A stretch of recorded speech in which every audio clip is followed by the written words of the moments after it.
Sony exclusives on PC would destroy the PlayStation. Readers feature. That's right, it's a feature. We're special today. The start of a new generation is always a dangerous one for games companies. Even if you dominated previously, you will have to begin with a blank slate and build everything up, except your reputation, from zero. Or at least that's how it used to work. Well, is that how it used to work? Because as far as I can remember, Sony, Microsoft, Nintendo, they've kind of been the only three viable consoles in the industry the last, 2 decades? Despite the fact that there have been consoles coming and going. Remember the Ouya? Remember all the Sega consoles? To say that consoles are supposed to be starting from complete zero, that just, no.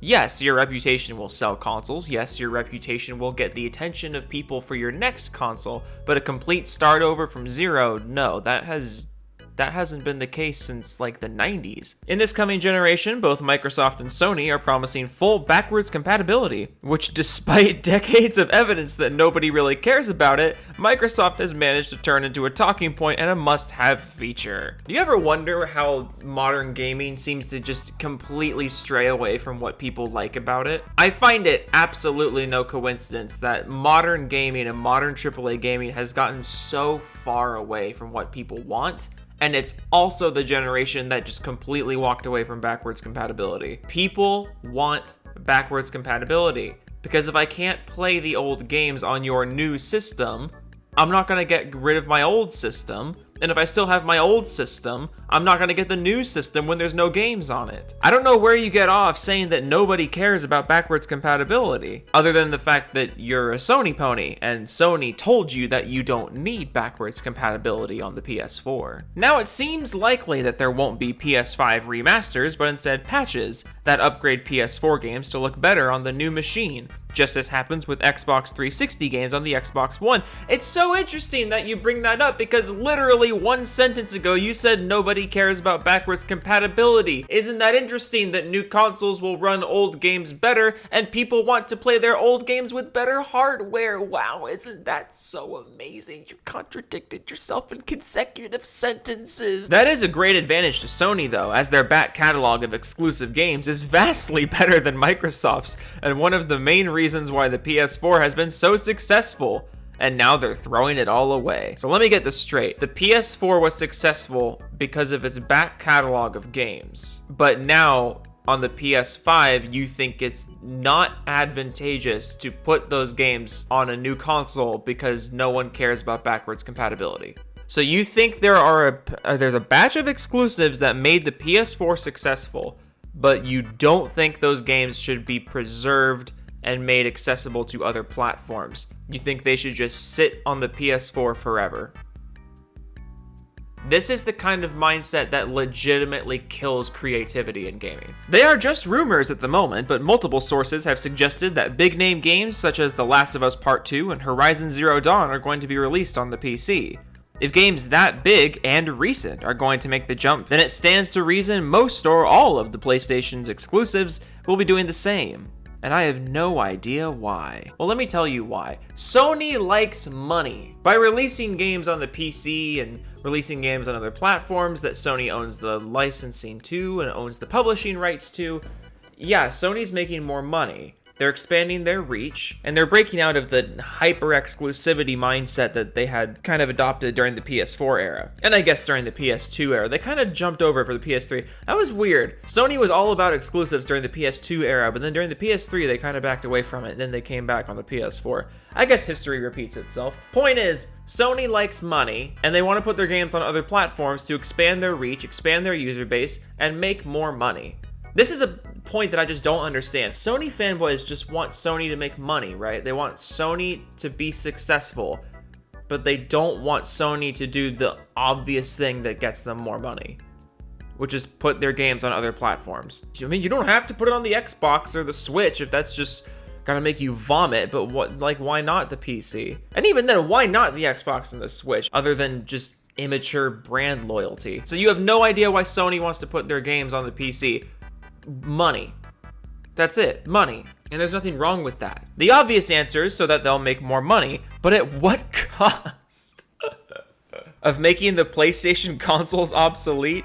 A good PC is already more powerful than a PlayStation. Well, I mean, a mid-level PC is already more powerful than the PlayStation. So if the console has no exclusives, then what exactly is the point? A high-spec PC is, of course, more expensive, but on the other hand, the games are cheaper and the ability to upgrade works out cheaper in the long run. Wow, a Sony fanboy actually being honest about the PC.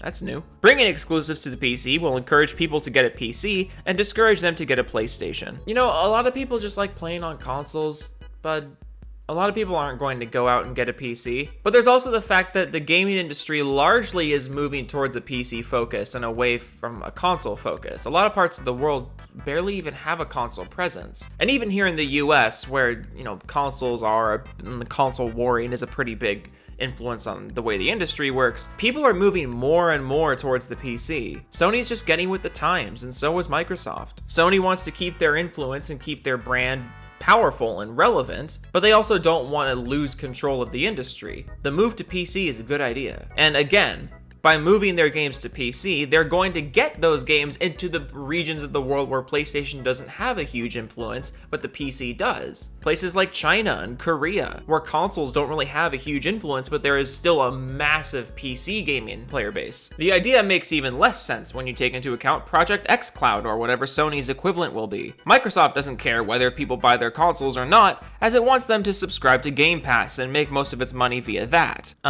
No. Microsoft definitely cares if you buy an Xbox or not, because they kind of make money off the Xbox. Also, I love how you brought up xCloud, but then said they only care about Game Pass. You're not even talking about Xbox Live. Look, I understand you're trying to make a simple point, but when you simplify this much, it just makes your point sound stupid. Game Pass is already a great success and good value for money despite the lack of major exclusives. I mean, I know people meme on Xbox not having exclusives, but I mean, come on. Halo, Gears of War,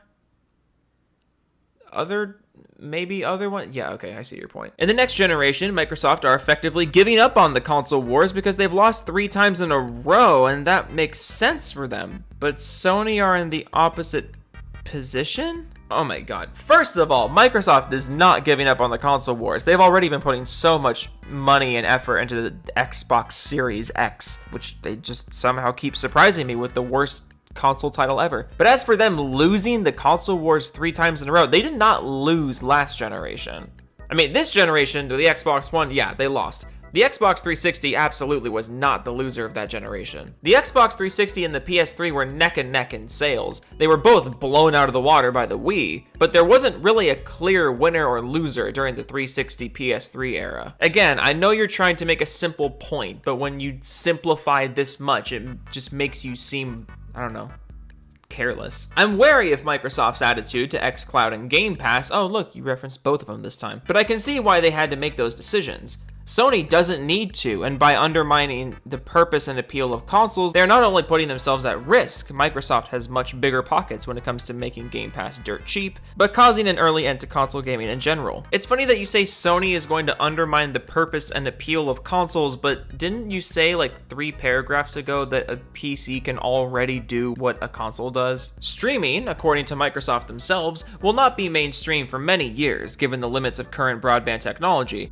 Don't tell Google. So we need hardware for the next generation at least. For a while now, Microsoft and Sony's consoles have just been PCs in a box. I mean, my PC is technically in a box too. With mild customization, no, you have no customization. But in the next generation, I fail to see what benefit there is at all in getting a console. With the PC, you will get better performance and exclusives from both companies. Yeah, so where's the problem? I've said it before, look, there's going to be a console market, always. There always will be. People want something simple they can grab at the store, just throw in their living room, plug it in, and just keep it simple. I mean, obviously, I've debunked all of these points before. The PC is simple enough, the PC can be in your living room, but you know the point I'm making. The console marketplace is always going to be there for people like that. Now, with exclusives going to the PC as well, it's up to Microsoft and Sony to make their hardware as good and appealing as it can be, as well as their subscription services, I guess streaming services, if people really give a shit about that. I don't think they do. I've said it a million times, but I think the walking away from exclusives is a great thing because it means Microsoft and Sony now have to actually innovate with the hardware.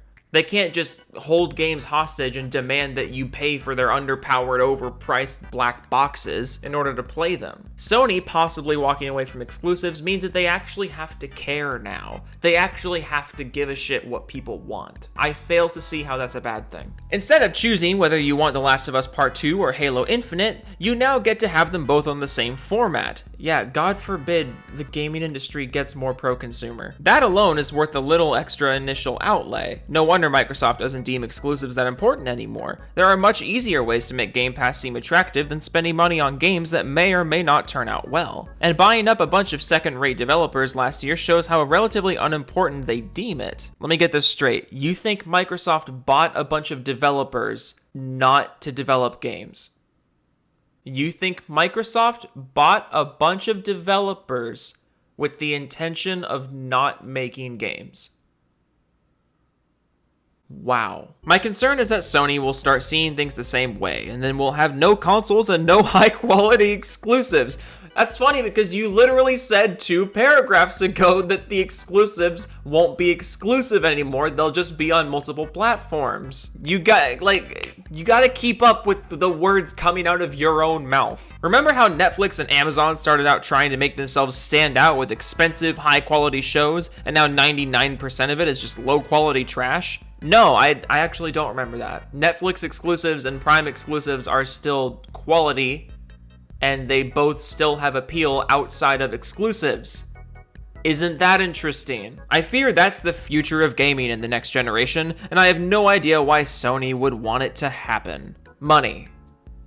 Sony wants money. So does Microsoft. Both of these companies see where the gaming industry is going. They see consoles getting less appealing, they see the PC's influence growing, and they want in on that. And again, if Sony puts their exclusives on the PC, they're still making money from PC sales because they're publishing it. Who cares? Who actually cares? I would go through all the comments of this article, but honestly, the link is in the description. You can just go look for yourself. Nobody is buying this. If you're actually concerned about games going from the PS4 to other platforms, you're a fanboy. That's it.